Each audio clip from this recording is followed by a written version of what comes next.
Tout d'abord, bonjour à tout le monde, chers et chers collègues. On voit, vous êtes très nombreux. Bon, j'exagère évidemment, mais quand même, on ne parle pas qu'à soi-même. Merci beaucoup de vous avoir rejoint, voilà, à notre réunion. I'm just going to switch into English. It's still working much better. I would like to present ourselves. So I have the privilege to present first insights into Kevin Brooks and my research project called RUD that is affiliated with the Laboratoire Pact. And Kevin is postdoc in political science, employed by the IEP, and I'm professor in political science, equally affiliated and employed by the IEP. So I would argue, Kevin, that we are going to switch immediately to the content of our project. Okay, so don't be afraid. It's just the very first 120 seconds that are going to be in English, and then the rest, Kevin, he's going to present all of it in perfect French. So what is it about? It is, firstly, we are going to present you very first insights, empirical insights, if you will, related to our comparative project RUD. So RUD is an acronym and stands for the Rural-Urban Divide in Europe. It is a comparative research project which is financed, if you will, or agreed upon by NORFACE.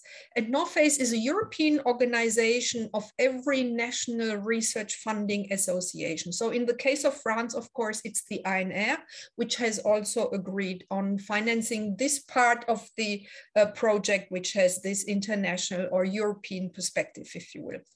And as you can see by the map, the 5 countries in questions here are Great Britain, Germany, Switzerland, Spain, and France. So what's the point of our research project? So from one perspective, we have started out by an observation that apparently democracies have have turned into situations of crisis. And some of these indicators, if you will, are increase in populism and populist voting, an increase also in political polarization, a decline in political support, and also particularly a decline in electoral behavior.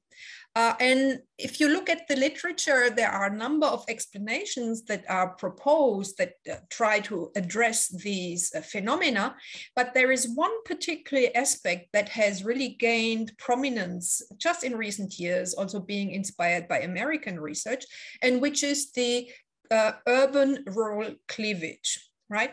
So here the idea is that it is particularly, well, the residence of people, and for the specific reasons is something that Kevin is going to delve into, that really also explain, in part at least, this democratic discontent.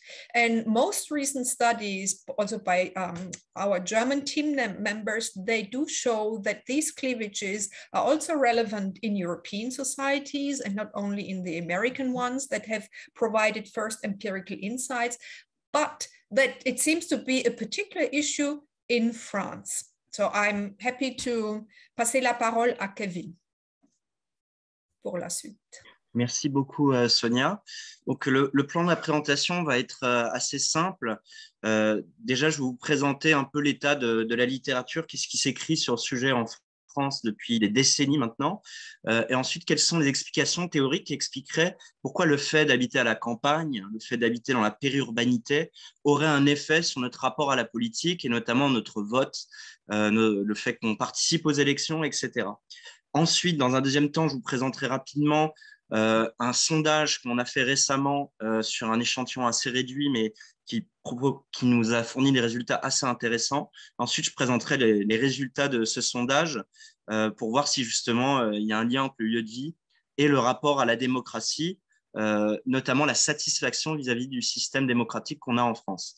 Alors, tout d'abord, ça ne nous a pas échappé. Récemment, il y a eu beaucoup de commentaires sur l'élection présidentielle en France qui ont mis en avant ce clivage géographique en opposant une France des villes, une France des campagnes, une France des villes qui serait bénéficiaire de la mondialisation, qui aurait plus de propension à voter pour le candidat Macron, et une France des campagnes qui serait beaucoup plus, on va dire, qui aurait plus de propension à voter pour le Rassemblement national et sensible sur les questions d'immigration, etc. Jérôme Fourquet et d'autres acteurs comme Jacques Lévy ont récemment projeté des cartes électorales qui tendent à accréditer cette idée d'un clivage qui peut se mesurer par un gradient d'urbanité. C'est-à-dire plus vous éloignez des centres-villes globalement, plus vous avez un déclin pour le vote pour le candidat Mélenchon, pour le candidat Emmanuel Macron. Donc ça, c'est le discours que je qualifierais de médiatique. En réalité, c'est plus compliqué que ça. Si on regarde les résultats électoraux, on voit que le candidat Macron se maintient plutôt bien dans chaque type de lieu d'habitation, y compris à la campagne. Il fait un score un peu plus faible qu'en ville, mais un score tout à fait raisonnable. Et maintenant, je vais vous parler des chercheurs qui travaillent sur le sujet depuis maintenant, on va dire, 30-40 ans, puis il y a un renouvellement générationnel au niveau des études qui travaillent sur le lien de géographie et comportement politique. Alors, aux côtés de la science politique, pendant des décennies, le lieu de vie n'était pas pris au sérieux à côté de variables lourdes du vote. Donc, les variables lourdes du vote, c'est l'appartenance à une CSP, c'est la religiosité, l'appartenance à une religion, qui était vraiment mis en avant pour prédire le comportement électoral des individus. Donc, certes, dans les enquêtes électorales du CEVIPOF, vous aviez une question sur la taille d'agglomération, mais la taille d'agglomération ne correspond pas tout à fait au lieu de vie. Et depuis une décennie, je dirais environ, il y a un intérêt récent pour les politistes pour faire des études ethnographiques au niveau des communes pour voir l'effet du contexte sur le vote. Mais systématiquement, ces études mettent en rapport le lieu où on habite à la composition sociale de la population de notre territoire et la socialisation politique, on va dire collective du territoire. Et globalement, ce que ces études montrent, c'est que le lieu de vie est secondaire par rapport par exemple, à la composition sociale des quartiers ou par rapport à l'histoire des forces politiques locales, la configuration électorale et le clivage gauche-droite. Les géographes ont pris, on va dire, plus au sérieux ce clivage sur le lieu de vie. Pendant très longtemps, dans la tradition de géographes politiques français, il y avait l'idée que ce qui était important, c'était les traditions politiques localisées, donc dans la France de l'Ouest versus la France de l'Est. Des territoires comme par exemple la Bretagne, la Normandie avaient des histoires électorales spécifiques. Il y avait une mémoire des urnes, c'est-à-dire qu'il y avait des événements historiques marquants qui avaient laissé des traces sur le comportement des électeurs pendant des décennies après, notamment le rapport à la Révolution française, à la monarchie, au régime politique au XIXe siècle. Mais il y a une tradition d'analyse qui a pris beaucoup d'importance ces dernières décennies, avec un renouvellement méthodologique, c'est-à-dire on utilise de plus en plus de statistiques, de méthodologies, de cartographie avancée, et avec le développement de ces méthodologies, et notamment celle du gradient d'urbanité, c'est-à-dire la mesure en fait de la densité urbaine et du nombre de kilomètres où on habite par rapport à un centre-ville urbain. Avec l'usage de ces méthodes, beaucoup de géographes ont analysé la montée du Front National, du Parti Les Verts, et y compris les clivages au sein du rapport à l'écologie entre chasse, pêche, nature et traditions, ce qui serait une écologie de droite et une écologie de gauche. Et ils l'ont mis en avant, ils l'ont analysé au prisme de ce clivage entre ruralité et urbanité. Et ils ont utilisé ce clivage pour aussi comprendre le soutien à l'Union européenne. Donc, que ce soit au traité de Maastricht ou au traité du référendum de 2005, si vous regardez une carte électorale, une carte de la France, vous voyez effectivement qu'il y a un effet de la géographie qui est assez important avec les centres-villes qui ont une attitude beaucoup plus pro-européenne, qui ont voté pour le oui, et une France du non. Donc ça, c'est notamment les travaux de Michel Bussy qui montrent ça depuis les années 2000. Donc vous voyez déjà qu'il y a un désaccord sur la manière de travailler sur le lieu de vie et la géographie suivant les disciplines. Et ça s'est complexifié ces dernières années avec la littérature internationale. Maintenant, je vais vous présenter trois théories que j'ai identifiées dans la littérature qui nous permettent de comprendre pourquoi en fait, l'endroit où on habite aurait un effet sur notre comportement politique. Alors, il y a tout d'abord les chercheurs qui disent que finalement, c'est secondaire, que si les ruraux ont un comportement politique particulier, c'est par un effet de composition. C'est parce que dans la ruralité, toutes choses étant égales par ailleurs, il y a des habitants qui ont des propriétés sociales différentes au niveau du diplôme, au niveau du revenu, au niveau du secteur d'activité. Et c'est cette différence de contexte économique et social qui expliquerait un rapport différent à la politique. Donc, par exemple, les travaux de Jérôme Rivière montrent que les différences d'abstention ou les différences de soutien aux candidats au sein d'une même commune, au sein d'un même territoire, varient en fonction de la composition sociale du plus petit échelon, c'est-à-dire du quartier. Donc, finalement, les différences géographiques s'expliquent par des différences de composition sociale.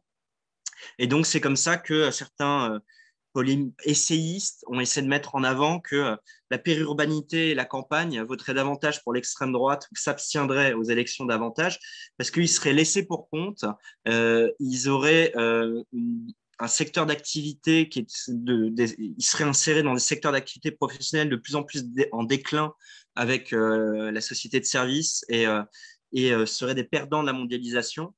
Et il serait abandonné à la fois par les pouvoirs publics et par les entreprises privées qui privilégieraient les villes-mondes. Donc, c'est la théorie un peu de la France périphérique. Donc, finalement, c'est moins le lieu de vie qui compterait que les dynamiques socio-économiques de ces dernières décennies. Ensuite, autre explication théorique qui, elle, postule un effet indépendant du lieu de vie sur le choix politique des individus, c'est l'idée d'autosélection. C'est-à-dire que si je décide d'habiter dans la périurbanité, dans une zone pavillonnaire, il s'agit d'un choix individuel qui correspond à une disposition psychologique qui fait que j'ai envie de vivre dans cet endroit-là pour limiter la fréquence de mes contacts sociaux quotidiens avec des étrangers. Enfin, étrangers, c'est-à-dire des gens en dehors de mon cercle social, pas étrangers au sens nationalité. Et que ce choix est corrélé à des prédispositions politiques. Donc, c'est comme ça que Jacques Lévy a interprété la forte popularité du Front National dans les années 2000 dans la France périurbaine en disant que ça obéit à un choix individuel. On vote avec nos pieds en fonction de nos valeurs et en fonction pour se rapprocher de gens qui partagent à peu près le même rapport au monde. Donc ça a été très critiqué parce que vous voyez, c'est très choix rationnel. Je décide d'habiter un endroit. Or, on sait que le choix de lieu de vie obéit à des contraintes économiques. Mais au-delà de cet effet d'autosélection qui est un peu minoritaire dans la littérature, depuis les années 2010, l'effet de contexte, donc l'expérience quotidienne propre à un lieu de vie, l'idée que ça conditionne le rapport aux autres et à la politique a été mis en avant, notamment dans la littérature nord-américaine. Donc, par exemple, Kramer, en 2016, a travaillé un petit peu dans le Wisconsin sur le clivage qui est entre les ruraux et les urbains, qui est très fort dans ces villes. Et elle a montré que l'isolation des ruraux avait un effet sur générer un ressentiment par rapport aux élites politiques et économiques qui expliquait leur forte appétence, par exemple, pour des candidats comme Donald Trump, et que c'est cette isolation contrainte qui conditionnait ce rapport au monde versus des élites de centre-ville beaucoup plus mobiles, qui fréquentent beaucoup plus de groupes sociaux et ethniques différents. Et donc, c'est ça qui expliquerait pourquoi si j'habite à la campagne, si j'habite dans une zone pavillonnaire, ça va influencer à la fois mon rapport à la démocratie et mon choix électoral. Des géographes et puis récemment Benoît Coquart, un anthropologue français, a mis en avant aussi que notre rapport aux autres est différent dans l'urbanité et la ruralité. Dans la ruralité, il y a un contrôle social plus fort sur les individus qui s'explique par le fait qu'ils investissent beaucoup dans un nombre plus restreint de relations sociales, un groupe d'amis plus limité, et qu'on garde plus longtemps à travers le temps. Contrairement en ville où il y a une plus forte mobilité, il y a plus de cercles de socialisation différents et que forcément, il y a un contrôle social moins fort dans les villes. Et donc, ce contrôle social assez fort produit une faible tolérance à la déviance, donc induit un comportement plus conservateur, on va dire, vis-à-vis de plusieurs variables. Et le fait d'avoir moins de contact avec des étrangers là je parle d'étrangers, c'est-à-dire des personnes qui ne sont pas nées en France, et un rapport aussi, un effet sur le rapport au cosmopolitisme, donc c'est la théorie du contact, c'est-à-dire plus on fréquente des immigrés, moins on a de xénophobie et moins on a de propension à soutenir des candidats qui veulent limiter l'immigration. Donc voilà, il y a ce clivage de valeurs sur le cosmopolitisme qui est important, qui est lié à l'expérience quotidienne en fait de fréquenter différents types de populations. Donc voilà, je vous ai présenté en gros plusieurs théories qui prédisent ou non un effet du lieu de vie sur le rapport à la démocratie. Nous, notre questionnement, c'est de voir si ce clivage est existant en France. Vous allez voir qu'on essaie de le mesurer de manière assez originale en posant certaines questions. On essaie de voir quelle est sa nature, sur quoi il porte. Est-ce que ça a un impact sur l'expérience de vie? Que ça a un impact sur le travail, etc. Est-ce que ce clivage a lui-même un effet sur les attitudes politiques? Nos hypothèses, c'est que le lieu de vie objectif et subjectif a un effet indépendant propre au lieu de vie, indépendamment des variables socio-démographiques. Donc, pour le dire très simplement, à même niveau de revenu, à même classe socio-professionnelle, le fait d'habiter dans une petite ville ou dans une grande ville a un effet sur le candidat que je soutiendrai ou sur ma satisfaction vis-à-vis du régime démocratique en France. Là où on apporte vraiment quelque chose à la littérature française, c'est la variable de médiation. C'est pour nous ce qui compte beaucoup, c'est que dans la ruralité, suivant les individus, il y a un fort ressentiment qui se développe vis-à-vis des élites urbaines. Et c'est si ce ressentiment est fort que là, il y a une tentation pour l'abstention qui est plus forte, une tentation pour les partis radicaux de droite qui est plus forte, et un faible sentiment de satisfaction vis-à-vis de la démocratie. Donc, pour tester tout ça, on va faire une grande enquête sur 4000 répondants à l'automne. Et pour l'instant, moi, je vous présente modestement une enquête qu'on a fait sur 600 répondants au mois de février. Donc, il s'agit des résultats d'un pré-test. Donc, c'est pour ça que je vais être assez modeste dans la manière de présenter les résultats. Il s'agissait d'un échantillon relativement petit, qui est imparfaitement représentatif de la population. On avait des quotas sur le genre, des quotas sur les territoires, qui n'est pas trop de ruraux ou d'urbains. En revanche, on a trop de jeunes et de suréduqués dans notre échantillon, donc on a quelques biais. Le questionnaire durait 17 minutes et couvrait des thématiques sur le lieu de vie, sur le sentiment d'appartenance au territoire, sur le ressentiment vis-à-vis des autres groupes. Ce qui est intéressant, c'est qu'en début de questionnaire, on leur a demandé où est-ce que vous vous identifiez, où est-ce que vous vous sentez habité. Et à partir de cette question-là, on a fait un filtre qui permettait aux individus de se positionner par rapport à d'autres groupes. Donc, par exemple, je viens de la ruralité. Le questionnaire était orienté en qu'est-ce que vous pensez des périurbains, des urbains par rapport à différentes thématiques. Donc, notre rapport méthodologique, c'est contrairement aux géographes, c'est pas de projeter des cartes, mais d'essayer de contrôler les effets sociodémographiques grâce à la méthodologie des sondages au niveau individuel. C'est d'apporter une batterie d'items sur le ressentiment. Et au niveau théorique, c'est d'essayer, tant bien que mal, d'isoler l'effet géographique de l'effet social. Alors, première chose qu'on a constatée, c'est qu'il y a un fort écart entre la manière dont les gens s'identifient à un lieu de vie et la manière dont le lieu de vie où ils habitent réellement. C'est-à-dire qu'on a demandé le code postal aux individus. Ensuite, on l'a recodé grâce à Eurostat qui nous dit, en fonction de la densité, si les gens habitent dans une ville, une sorte de périurbanité, c'est-à-dire densité moyenne, ou s'ils habitent vraiment à la campagne. Et on a pu constater que le lieu de vie objectif ne correspondait pas au lieu de vie subjectif. Alors, je m'explique. Vous voyez dans le graphique en haut à gauche qu'il y a 43% des gens qui ont déclaré qu'ils habitaient dans une zone rurale. Or, selon la classification d'Eurostat, dans notre échantillon, on n'avait que 37% des gens qui habitaient dans la ruralité. Donc, premier résultat, on va dire, il y a une décorrélation entre la manière dont on s'identifie à un territoire et là, on habite vraiment. C'est-à-dire que deux personnes qui habitent dans une commune au sud de l'Isère, par exemple, l'un va répondre périurbanité, l'autre ruralité, alors que selon Eurostat, c'est plutôt la ruralité. Donc, d'où l'intérêt de poser des questions aux gens sur la manière dont ils s'identifient et pas seulement où ils habitent vraiment. Je vais accélérer. On a vu, je vais vous présenter les résultats très rapidement. Après, dans les questions, je pourrais présenter les résultats détaillés puisqu'on a plein de graphiques en stock. Premier résultat, c'est sur le sentiment d'appartenance. On a posé des questions sur est-ce que vous vous sentez est-ce que vous avez des ressemblances avec les gens qui habitent sur votre territoire? Et on a constaté que les ruraux s'identifiaient beaucoup plus à la ruralité que les urbains.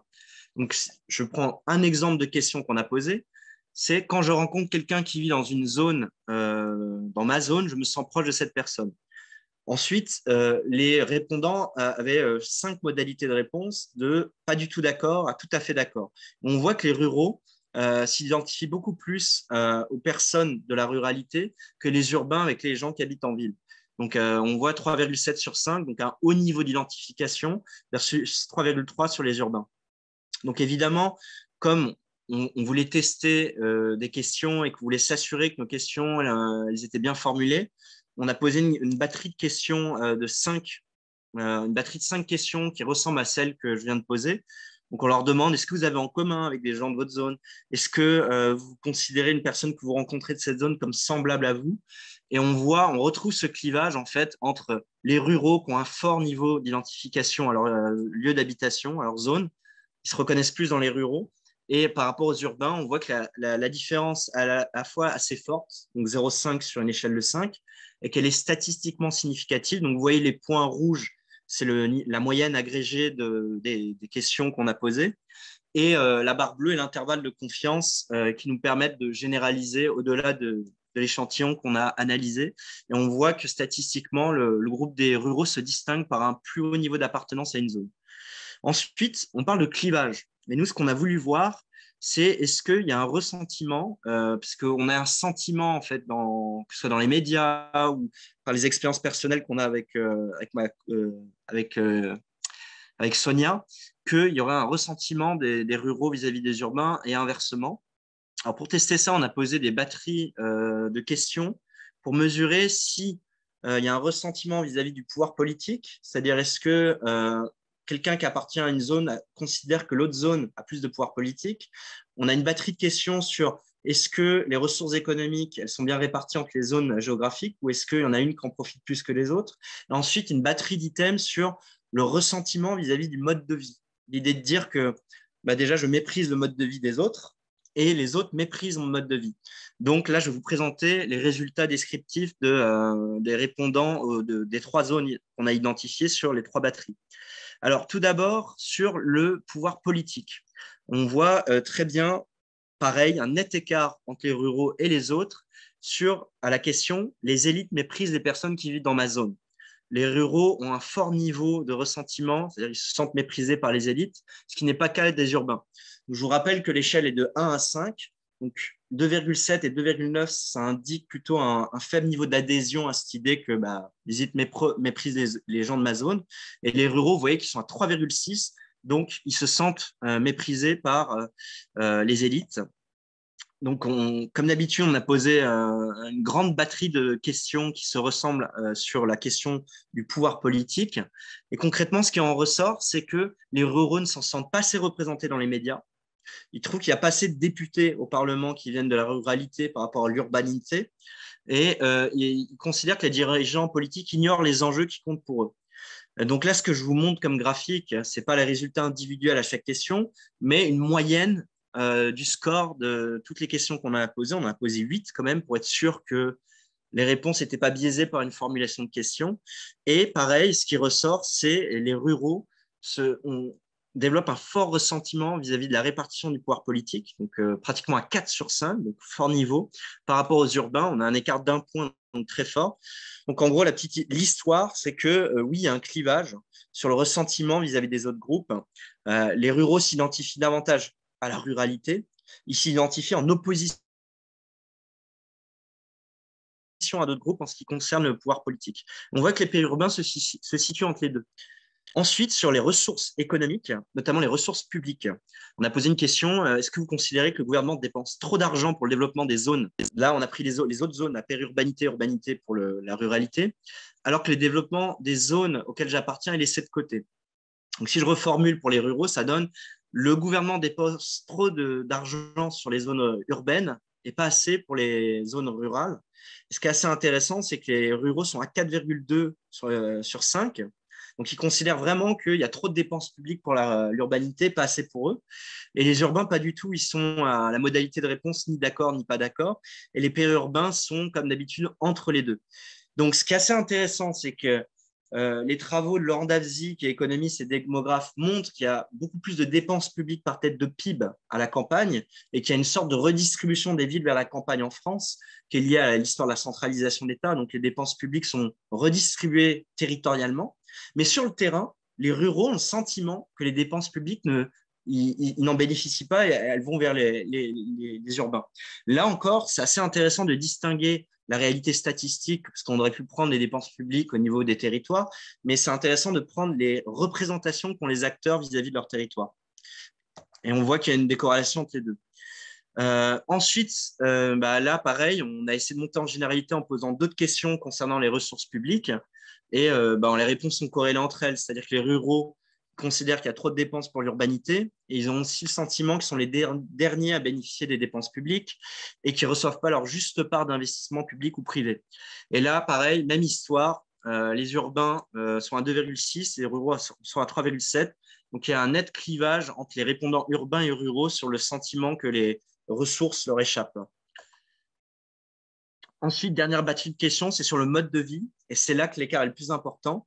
Alors, on a posé plusieurs questions pour mesurer s'il y avait un conflit, on va dire, de valeurs, si les gens appartenant à une zone considéraient qu'ils n'avaient pas le même mode de vie que les autres et s'ils se sentaient méprisés pour leur mode de vie par les autres zones.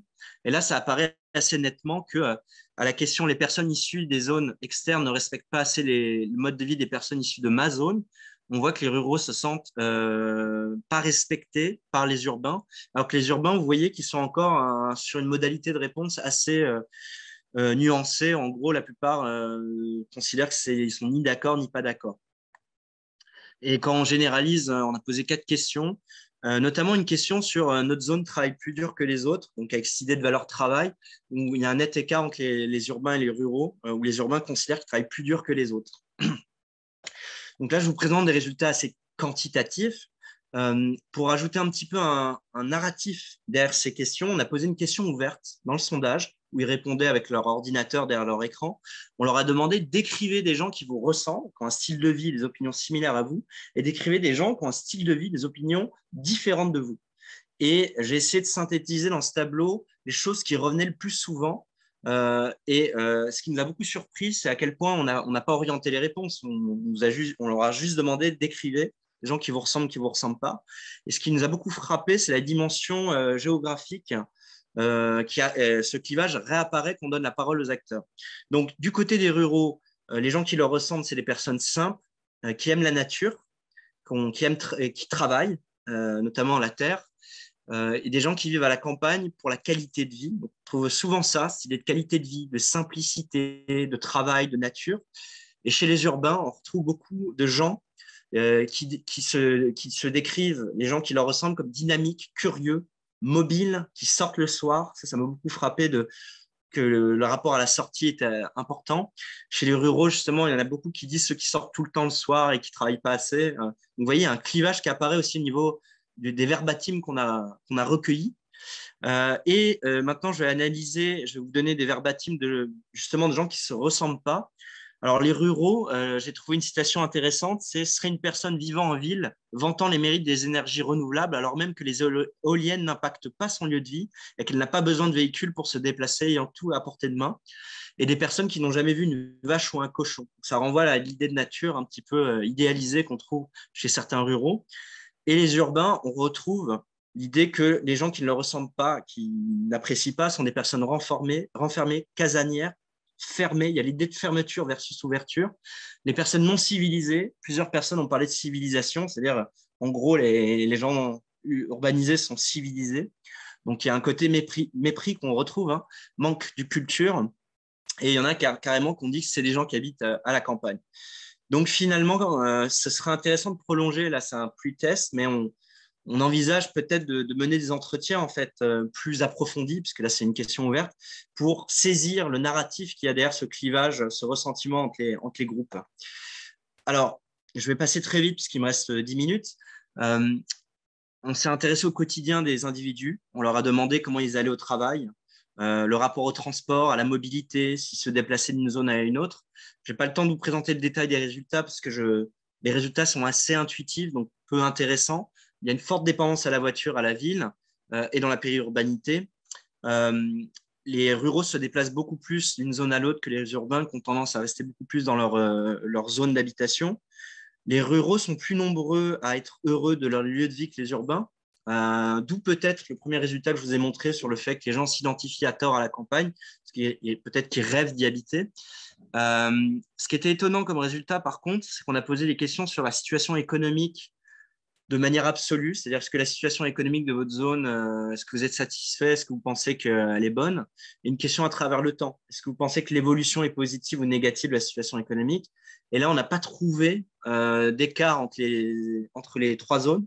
Et surtout, ce qui est assez surprenant, c'est que le niveau de satisfaction vis-à-vis de la situation économique était plutôt élevé. Donc ça, on va approfondir ce résultat-là dans notre prochain sondage. Par contre, on voit un clivage au niveau de l'expérience des services publics qui est assez intuitif, mais qui est quand même assez intéressant. Alors, je m'explique. C'est intuitif parce que là, dans chacun des graphiques, vous avez le niveau de satisfaction sur une échelle de 1 à 5 vis-à-vis des services publics, donc services de santé, services d'éducation, culture, loisirs, transport public et services d'épicerie et de supermarché. Donc là, ce n'est pas des services publics, c'est des services privés. Et ce qui est frappant, c'est le haut niveau de satisfaction générale de l'ensemble de la population, quel que soit le lieu dit. Et on observe un clivage uniquement vraiment sur les services de santé. Et encore, l'écart n'est pas très grand entre les ruraux et les urbains. Et surtout sur les transports publics. Donc, on retrouve ce qu'on perçoit, même quand on discute avec des ruraux, c'est-à-dire le sentiment d'être relégué parce qu'il n'y a pas d'accès aux transports publics qui nous connectent aux grands centres urbains. Et évidemment, un écart sur les services d'épicerie et de supermarché. Donc, et ça, je me suis amusé à faire des analyses pour voir si le niveau de satisfaction vis-à-vis des services publics avait un effet sur la satisfaction vis-à-vis de la démocratie. Et effectivement, il y a une corrélation. Donc, voilà pour ce qui est des statistiques descriptives. Donc, pour résumer, gros clivage sur le ressentiment vis-à-vis des autres groupes, niveau du pouvoir politique, économique, et vis-à-vis du niveau de respect du lieu de vie. Sentiment d'appartenance plus fort dans la ruralité. Et maintenant, à quoi ça sert ces résultats descriptifs? Est-ce que ça a un effet sur la satisfaction vis-à-vis de la démocratie? Est-ce que ça a un effet sur le vote? Donc ça, on analysera ça dans d'autres enquêtes ultérieurement. Aujourd'hui, on se concentre vraiment sur la satisfaction vis-à-vis de la démocratie. Donc, pour faire ça, on a fait un modèle statistique de régression linéaire multiple. Donc, ça nous permet de voir la corrélation entre le lieu de vie et les niveaux de satisfaction sur une échelle de 1 à 10 vis-à-vis de la démocratie en France. Et la régression linéaire nous permet de contrôler pour d'autres variables comme l'éducation, l'âge, le genre, le niveau de revenu. Vous vous souvenez, au début, je vous expliquais que, en gros, il y a un champ de bataille chez les chercheurs pour dire, mais est-ce que finalement, derrière la variable géographique, il n'y a pas tout simplement un effet de la répartition sur le territoire de la population en fonction de leur niveau de diplôme, de leur niveau de revenu? C'est pour ça qu'on intègre dans notre modèle statistique ces variables-là. On a posé beaucoup de questions dans ce pré-sondage sur le lieu de vie. Et donc, ce qu'on a fait, tout simplement, c'est de tester plusieurs mesures du lieu de vie pour voir si ça avait un effet sur la démocratie. Et on verra en effet qu'en fonction de la manière dont on mesure le lieu de vie, ça marche ou ça ne fonctionne pas. Alors, maintenant, je vais vous présenter les résultats. Alors, j'ai passé beaucoup de temps sur ce graphique parce qu'il n'est pas intuitif pour ceux qui ne font pas d'analyse quantitative. Donc, il s'agit de coefficients de régression pour prédire le niveau de satisfaction vis-à-vis de la démocratie. Et chaque ligne correspond à une variable qu'on a pris en compte.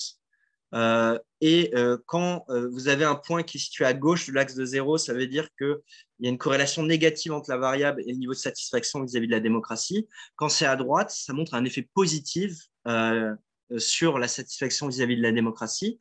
Et quand vous voyez que la barre qui est autour du point touche 0, ça veut dire que l'intervalle de confiance n'est pas c'est pas statistiquement significatif de 0. Donc, ça montre qu'il ne faut pas prendre en compte ce résultat parce qu'on n'est pas certain que si on généralisait notre résultat à l'ensemble de la population française, il y aura un effet statistiquement significatif. Donc, maintenant, je commente les résultats. On voit que, je vais commencer par la première variable. Quand on pose la question de l'auto-identification aux gens, à quel territoire vous identifiez-vous, on voit que ça n'a pas d'effet sur la satisfaction vis-à-vis de la démocratie. En revanche, quand on pose des questions plus précises sur le lieu d'habitation, c'est les périphéries versus grande ville, petite ville versus grande ville, village, hameau versus grande ville. Donc, il s'agit des points en rouge sur le graphique, sur la figure. Vous voyez que là, ça a un effet. Le fait, quand on déclare qu'on habite dans un village, un hameau ou une ferme, on est moins satisfait de la démocratie par rapport aux autres groupes, notamment les petites moyennes villes, la périphérie ou le fait d'habiter dans une grande ville. Autre manière de mesurer le lieu de vie, c'est une échelle de 1 à 6. On disait aux individus de se positionner sur est-ce que vous habitez dans un endroit très rural ou très urbain, plutôt rural. Et quand on teste notre association statistique, là, ça fonctionne. C'est-à-dire, plus quelqu'un est situé loin de la réponse très urbain, moins il est satisfait vis-à-vis de la démocratie. Donc, pour résumer, il n'y a pas l'effet du lieu de vie subjectif sur la satisfaction vis-à-vis de la démocratie, mais quand on pose des questions avec un indicateur plus précis, il y a un effet qu'on observe. Ensuite, le résultat le plus fort, je pense, de notre analyse, c'est les points rouges, bleus et verts à la fin de la figure. C'est toute notre batterie de ressentiments qu'on a mesuré précédemment, que je vous ai présenté. Pour le dire très simplement, plus un individu a du ressentiment vis-à-vis des autres groupes au niveau des ressources politiques, économiques et vis-à-vis du respect du mode de vie des autres groupes, moins il est satisfait vis-à-vis de la démocratie. Et ce qui est intéressant de constater, c'est que c'est le ressentiment vis-à-vis du mode de vie qui a un effet le plus fort sur le positionnement qu'on a vis-à-vis de la satisfaction vis-à-vis de la démocratie. Donc, on est moins content de la démocratie en France quand on considère que notre mode de vie est méprisé par d'autres zones géographiques. Et on verra dans le graphique suivant que c'est notamment le cas des ruraux. Donc voilà, résultat le plus important. Autre résultat intéressant, c'est que ce que je vous disais sur la satisfaction vis-à-vis des services locaux, quand on considère que les services publics sont efficaces et que les supermarchés sont accessibles, on est plus satisfait vis-à-vis de la démocratie en général. Donc le côté local a un effet sur l'effet macro. Et à chaque fois, donc tout ce que je vous présente, c'est on prend en considération le genre, le niveau d'éducation, etc. Et dernier résultat, c'est plus on se sent appartenir à un territoire, plus on est satisfait vis-à-vis de la démocratie. Donc pour l'instant, moi, je n'ai pas d'explication à donner de ce résultat.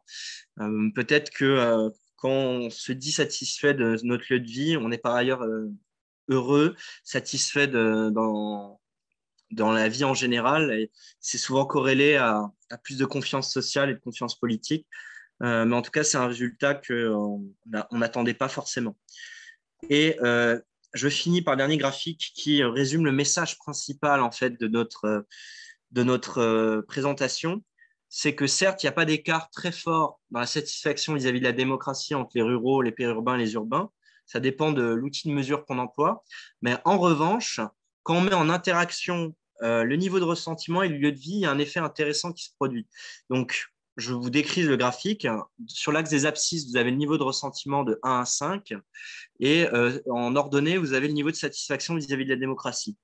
Et donc, si je prends la courbe bleue, vous voyez que, par exemple, ça prédit, en fait, théoriquement, selon notre modèle, le niveau de satisfaction en fonction du mode de vie, du ressentiment vis-à-vis du respect du mode de vie par rapport à notre lieu de vie. On voit, par exemple, qu'un individu qui se situerait à 4 sur le niveau de ressentiment et qui habiterait dans la ruralité, un très faible niveau de satisfaction, par exemple un urbain qui n'a pas d'effet par rapport à un urbain, tout simplement. Parce qu'on voit que les urbains, quel que soit leur niveau de ressentiment vis-à-vis des autres groupes, on voit que la courbe est plate, c'est-à-dire un urbain qui a beaucoup de ressentiment vis-à-vis des autres groupes et un urbain qui n'a pas de ressentiment vis-à-vis des autres groupes se situe à un relatif haut niveau de satisfaction vis-à-vis de la démocratie.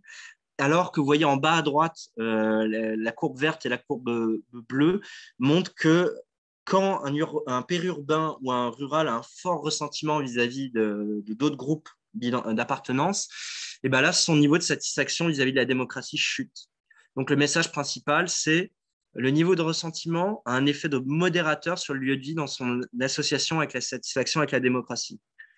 Donc, en gros, pour résumer, les ruraux qui ont du ressentiment vis-à-vis des autres groupes, c'est là qu'il y a un effet sur le comportement politique au sens large. Nous, on a pris le ressentiment vis-à-vis de la démocratie, mais nos recherches ultérieures porteront sur le choix des candidats, sur l'abstention, sur la confiance politique, etc.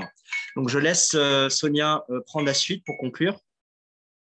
Oui, merci beaucoup, Kevin. Alors, pour essayer de conclure, on a envie de dire que le niveau de satisfaction est légèrement plus faible des ruraux vis-à-vis de la démocratie. Ça, c'est peut-être un constat un peu plus général. Que les ruraux ont à la fois un sentiment d'appartenance plus fort vis-à-vis de leur lieu de résidence, mais ils ont aussi un ressentiment plus fort vis-à-vis d'autres groupes. Il y existe des différences importantes sur le niveau de satisfaction vis-à-vis des services locaux et de mobilité, mais ceci, c'est peut-être un peu moins surprenant. Et le niveau de ressentiment vis-à-vis de la répartition des ressources publiques, vis-à-vis du respect du mode de vie et du pouvoir politique, a un effet négatif sur le niveau de satisfaction vis-à-vis de la démocratie. Sauf pour les urbains, comme Kevin vient de expliquer, vraiment, d'une manière, à mon avis, très soutenue et claire. Et voilà, là, ça, c'était un peu la présentation de nos premiers résultats qui ressortent de notre pre-test. Et le pre-test ne couvre qu'une petite partie des items qu'on veut inclure dans notre questionnaire, qui va être notre sondage qui est planifié d'être mené au mois de septembre. Et comme Kevin l'a déjà indiqué aussi, on compte vraiment aussi de se lancer beaucoup plus encore dans des actes de comportement politique qui va faire le lien entre les attitudes, le ressentiment et des actes sur le terrain. Merci beaucoup pour votre intérêt. Je vous vois nombreux. On ne s'était pas attendu à ça, pas forcément. Et voilà, on a envie de répondre à vos commentaires, questions. Il y en a déjà une, j'ai vu. Kevin, est-ce que Oui. tu la vois aussi? Je vais la résumer et y répondre.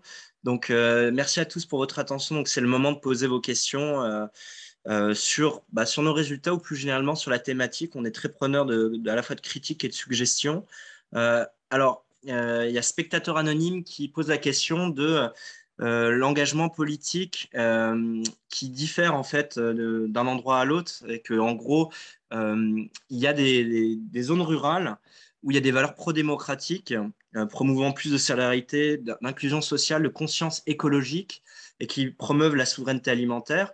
Alors, notre méthodologie, notre sondage ne permet pas de répondre à la question parce qu'effectivement, il y a un phénomène très récent qu'on appelle des néo-ruraux, notamment dans la Drôme, dans l'Ardèche, qui a été déjà documenté et analysé, où effectivement leur attitude politique ne ressemble pas à celle qu'on voit en moyenne, c'est-à-dire adhésion au test du Rassemblement national.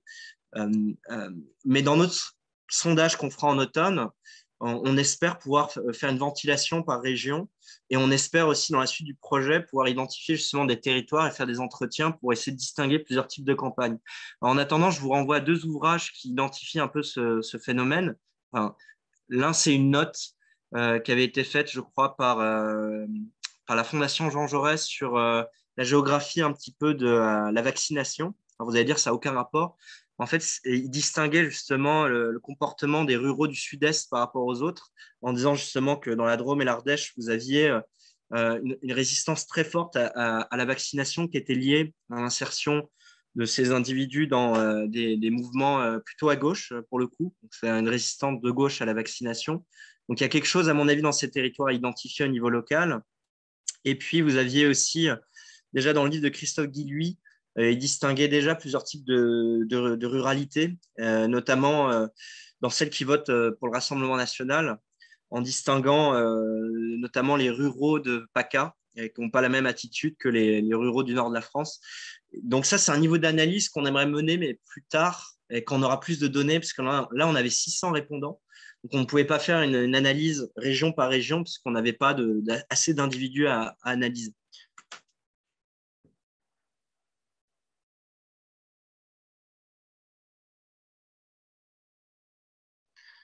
Il y a eu une question. Non, c'était un commentaire. C'était un au revoir et un remerciement.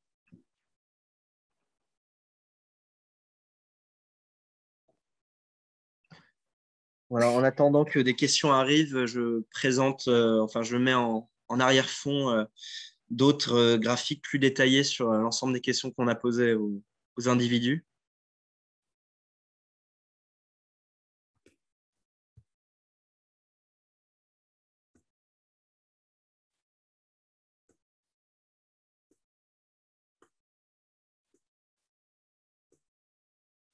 Alors, qu'est-ce qu'on fait? Il paraît que... On suscite des questions. Oui, Alors, il comment faut... vous... Ah, là, il y a une autre. Alors, c'est parfait, je vais pouvoir montrer les graphiques que je n'ai pas eu le temps de montrer. Comment mesurez-vous la frustration vis-à-vis d'autres groupes sociaux? Alors, c'est moins une frustration qu'un ressentiment. Alors, comme je dis, le ressentiment, on le mesure de 3 manières. On le mesure au niveau, tout d'abord, du pouvoir politique, avec des questions générales et des questions par rapport à d'autres sous-groupes. Donc là, je vous prends l'exemple du pouvoir politique. On pose la question, aujourd'hui, les zones rurales sont autant appréciées que les zones urbaines. Vous voyez, c'est le deuxième graphique en partant du haut. Et on mesure sur une échelle de 1 à 5 la réponse à cette question-là. Parce que la question a été posée à tout le monde. Mais à chaque fois, par exemple, si j'ai dit que j'étais rural, la question est formulée de manière à ce que la zone groupe externe se transforme en urbaine ou périurbaine. Et ensuite, on a agrégé les réponses et on a fait un indicateur tout simple de 1 à 5. Et là, pour cet item, par exemple, on voit que les ruraux sont à 3,6. C'est-à-dire qu'ils considèrent que les zones urbaines sont autant appréciées que les zones rurales. Et je vais prendre une autre question. Par exemple, les personnes qui vivent dans les zones rurales n'ont pas leur mot à dire ce que le gouvernement fait. Donc, la question a été posée différemment selon si en début de questionnaire, vous avez cliqué sur rural, urbain, périurbain. Donc, par exemple, moi, je viens d'une zone urbaine. Je fais partie, je fais partie du groupe agrégé où il y a marqué 2,6. C'est-à-dire que les urbains considèrent en moyenne beaucoup moins que les gens qui habitent dans leur zone n'ont pas leur mot à dire sur ce que le gouvernement fait, alors que les ruraux sont plus nombreux à le penser. Donc, à chaque fois, grâce à notre question fil du départ, on a systématiquement posé des questions aux gens par rapport à leur propre zone vis-à-vis d'autres zones. Et à partir de ça, là, par exemple, vous avez 8 questions. On a fait une agrégation de ces 8 questions, fait un indicateur composite de 1 à 5 mesurant ce ressentiment. Donc, si vous voulez, on a additionné les réponses aux 8 questions. Donc, notre indicateur de répartition vis-à-vis du pouvoir politique, c'est la moyenne des réponses aux 8 questions. Je ne sais pas si ça répond correctement. Est-ce que tu veux rajouter quelque chose? Non, là, je suis tout à fait d'accord. Est-ce que tu as vu qu'on a reçu une troisième question? Oui, je te laisse peut-être. On n'a pas vraiment de réponse, mais tu peux y répondre. Oui, non, mais je peux répondre à cette question en énonçant une invitation. Voilà, la question, c'est comment la France se situe, elle, par rapport aux autres pays au niveau de la World Consciousness dans les pre-tests. Alors, c'est vrai, on a tous les 5 pays, ils ont mené des pre-tests et on s'est surtout penché sur la question si les items fonctionnent ou non, parce que ça, c'était en fait à la base vraiment de ces pre-tests et comment ils fonctionnent, la dimensionnalité, si vous voulez. Mais on n'a pas forcément vraiment fait des comparaisons hyper intensives par rapport au pays, comment ils se positionnent et on commence à discuter. Ce qu'on va faire, et peut-être vous avez déjà reçu aussi des invitations de notre part, c'est qu'on va organiser une réunion ici à Grenoble. On est vraiment très contente de pouvoir rassembler alors toute cette équipe internationale début juillet, où on a prévu justement pour un lundi, je crois que c'est le 4 juillet, un Brown Bag Lunch où on propose aux collègues d'ici, de chez nous, de venir nous voir et surtout nous donner vos conseils par rapport aux résultats qu'on a eu sur la base des pre-tests. C'est justement ce qu'on veut faire. On veut résumer un peu vraiment les résultats dans les 5 pays, faire le point aussi, poser des questions sur l'avancement et on veut vraiment solliciter vos recommandations, vos idées et vos commentaires. Et c'est là certainement aussi où on va avoir une opportunité de discuter ou de voir de plus près comment la France se situe par rapport à cette question, par rapport à Rural Consciousness. Donc, si vous n'avez pas encore vraiment des projets, on sait très bien que ça chevauche avec aussi le colloque à Lille, mais vous soyez les bienvenus le 4 juillet pour le Brown Bag Lunch. Il faudrait juste envoyer un petit mail à Kevin pour nous dire que vous serez sur place pour qu'on puisse aussi commander un plateau repas. Je voudrais juste ajouter mon intuition en discutant avec des collègues, c'est qu'on risque d'avoir des situations très différentes d'un pays à l'autre. Parce que pour commencer, la France est l'un des pays les plus ruraux d'Europe, c'est-à-dire en termes de nombre de communes, en termes de personnes habitant dans la campagne. Si vous regardez une carte de densité urbaine de l'Europe, c'est assez fascinant de voir à quel point effectivement la France, il y a des zones rurales très importantes, alors que en discutant avec mes collègues britanniques notamment, la ruralité en Angleterre est toujours, on va dire, c'est un type de ruralité qui est assez dépendante de grands centres urbains, alors qu'en France, on a plusieurs configurations de territoires. On a ce que l'INSEE appelle du rural autonome, c'est-à-dire très indépendant de grandes villes et des rurales dépendants de centres urbains. Donc, on a à la fois une ruralité plus importante en termes de nombre, mais plus diverse. Donc, je pense que ça va forcément donner des résultats différents. Et je me souviens que nos collègues britanniques avaient l'air de dire que ce clivage rural-urbain ne fonctionnait pas vraiment pour prédire plusieurs variables. Donc, ça va être très intéressant à comparer, mais je pense que c'est l'intérêt du projet comparatif, c'est que ça va différer d'un pays à l'autre. J'ajouterais que le papier qu'on a présenté rapidement, que Sonia a présenté au début, Traunmüller et al. En 2021, compare justement l'écart de réponse des ruraux et des urbains vis-à-vis de la satisfaction, vis-à-vis de la démocratie, des services publics. Et il montre que ça dit, sur 15 pays européens analysés, il y en a 10 où il y a un clivage, 5 où il n'y a pas de clivage, et que le clivage est le plus fort en France. Donc, on va voir. Mais à mon avis, il y a une spécificité française, je pense, dans le rapport à la ruralité et qui fait qu'il y a un sentiment de conscience et d'appartenance peut-être plus fort. Voilà, Peut-être, intuition. si tu me permets aussi de rajouter, je ne sais pas à quel point on a vraiment souligné ça, parce que pour être hyper transparent, dans notre projet comparatif, on a aussi eu le phénomène que ici, surtout en France et aussi en Suisse, on tient énormément à ce qu'on utilise une catégorie de 3, disant qu'on ne fait pas seulement la distinction entre l'urbanité et la ruralité, mais d'après la littérature française, il nous paraissait vraiment pertinent aussi de pouvoir dire quelque chose sur les gens qui habitent dans la périurbanité. Et les résultats maintenant qu'on a collectés sur la base des pre-tests ne montrent pas forcément cette incidence, cette importance, mais ça, c'est certainement aussi encore quelque chose qu'il faudrait poursuivre, sachant que, voilà, là, l'équipe française, elle a insisté sur le fait qu'à tout prix, il faut vraiment préserver cette 3e catégorie et on va voir si ça va vraiment aboutir à quelque chose. Il y a une autre question que j'aurais envie d'adresser. La question, c'est l'un des inconvénients de Frédéric Antier de la question sur la satisfaction vis-à-vis de la démocratie et qu'elle ne permet pas d'isoler les dissatisfied Democrats des antidémocrates. Avez-vous un moyen de contrôler avec les attitudes pro-antidémocratiques autoritaires? Alors, justement, il me semble que ça, c'est vraiment hyper important. On peut être démocrate et hyper mécontent de l'état de la démocratie pour de très bonnes raisons qui sont liées peut-être à la performance des politiciens ou bien à la performance du système politique, même économique. Et ce qu'on a aussi intégré dans ce pre-test, mais après certainement aussi dans le questionnaire normal, morale, si vous voulez, c'est justement des attitudes vis-à-vis la démocratie telle qu'elle. On va poser des questions qui ont été déjà intégrées dans des sondages internationaux, comme par exemple, et aussi le baromètre de la confiance, ici du CEVIPOF, qui va mesurer aussi l'importance d'avoir un strong leader, ou bien peut-être avoir des experts au lieu des représentants parlementaires, de prendre des décisions politiques. On va aussi poser des questions sur le rôle du militaire au moment d'un dysfonctionnement démocratique.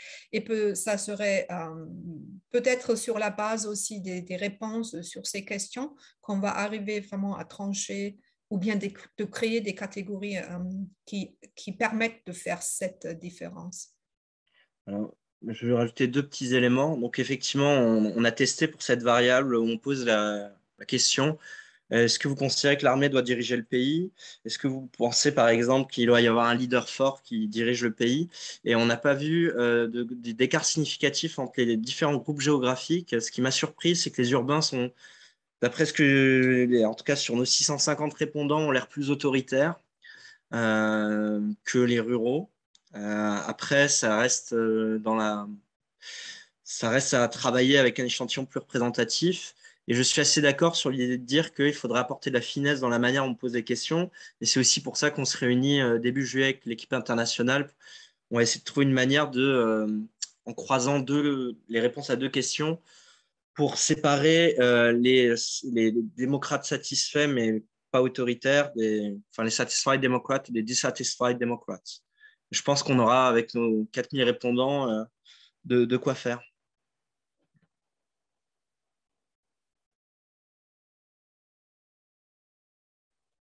Je pense qu'on n'a pas d'autres questions. Donc, il nous reste à vous remercier, à vous inviter à prendre contact avec nous si vous êtes intéressé par le projet pour avoir les slides PowerPoint ou avoir éventuellement des papiers en présentation, en préparation, pardon. Donc, il suffit de nous écrire à nos adresses mail de IEPG. Donc, je vais essayer de les mettre quelque part ou de toute façon, je pense que oui, je vais mettre notre adresse mail.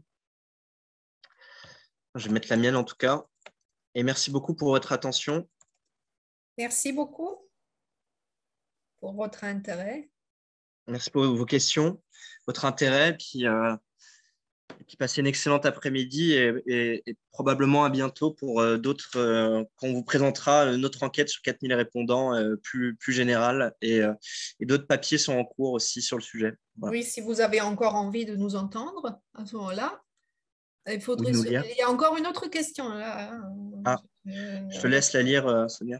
Oui, c'est Frédéric qui nous prévient qu'il faudrait surtout tester l'effet de l'interaction autoritarisme et urbain-rural sur SVD, sur la satisfaction with democracy.